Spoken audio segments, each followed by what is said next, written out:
নমস্কার, cook and bake with রিমির চ্যানেলে আপনাদের সকলকে ওয়েলকাম। আজকে আমি রান্না করব চিকেন কারি।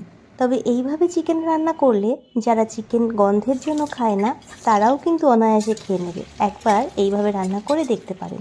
প্রথমে আমি আলুগুলো বড় বড় করে কেটে তেলে ভাজতে দিয়ে দিয়েছি, আর এদিকে মশলা করে নেব। 1 কেজি চিকেনের জন্য আমি 4টে বড় পেঁয়াজ কুচিয়ে নিয়েছি, আর রসুন, লঙ্কা আর আদা বেটে নেব। এদিকে আলু ভালো করে ভাজা হয়ে গেলে তুলে রাখলাম, আর মিডিয়াম সাইজের কেটে রাখা চিকেনগুলো ভালো করে ধুয়ে জল ঝরিয়ে এই তেলেই ভাজতে দিয়ে দিলাম। এইভাবে ভেজে নেওয়ার জন্যই কিন্তু চিকেনের কাঁচা গন্ধ একদম চলে যাবে। ভালো করে নাড়াচাড়া করে সমস্ত চিকেনে তেল মাখিয়ে নিয়ে লো ফ্লেমে এইভাবে ঢেকে কিছুক্ষণ ভাজতে হবে।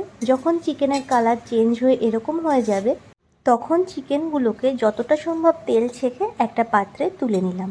চিকেনটা ভেজে নেওয়ার জন্য কিন্তু কষাতেও সময় যথেষ্ট কম লাগবে।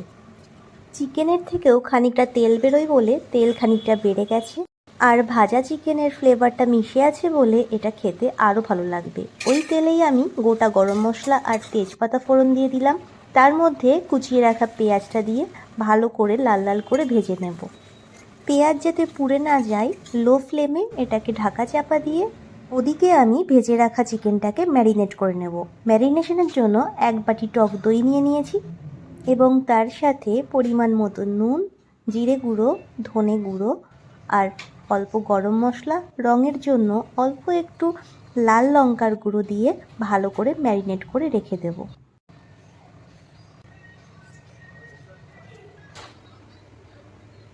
এদিকে এতক্ষণে পেঁয়াজটাও বেশ নরম আর লাল হয়ে গেছে। তার মধ্যে আদা, রসুন আর লঙ্কা বাটাটা দিয়ে কষাতে থাকবো। চিকেনে কিন্তু আমি হলুদের ব্যবহার করিনি, তাই এই মশলার মধ্যেই হলুদ দিয়ে নেড়ে চেড়ে নেব।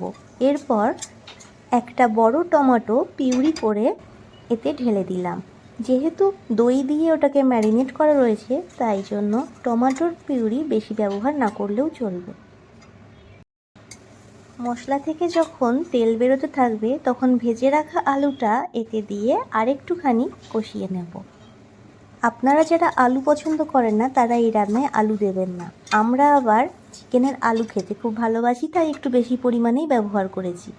সমস্ত আলুতে ভালোভাবে মশলা মিশে গেলে এবার ম্যারিনেশন শুদ্ধ সেই চিকেনটাকে দিয়ে দিলাম। এবার ভালোভাবে নেড়ে চেড়ে নিতে হবে যাতে পেঁয়াজ, আদা, রসুনের মশলাটা সমস্ত চিকেনে ভালোভাবে ঢুকে যায়। ঢাকা চাপা দিয়ে কিছুক্ষণ এই মশলা দিয়েই কষাতে হবে।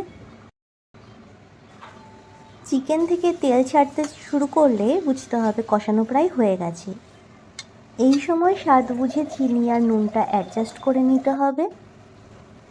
শেষবারের মতন সব কিছু উল্টে পাল্টে ভালো করে মিশিয়ে গরম জল বেশ খানিকটা এতে ঢেলে দিতে হবে।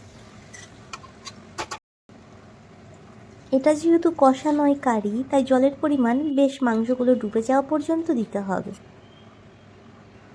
এরপর ঢাকা চাপা দিয়ে হাই ফ্লেমে প্রায় 10 মিনিট মতন রান্না করে নিয়েছি। 10 মিনিট পর রান্না হয়ে গেলে গ্যাসের ফ্লেম বন্ধ করে গরম মশলা গুঁড়ো ছড়িয়ে আরও 10 মিনিট ঢাকা চাপা দিয়ে স্ট্যান্ডিং টাইমে রেখে দেব। গরম ভাতে এই রেসিপিটা খেতে কিন্তু দুর্দান্ত লাগে।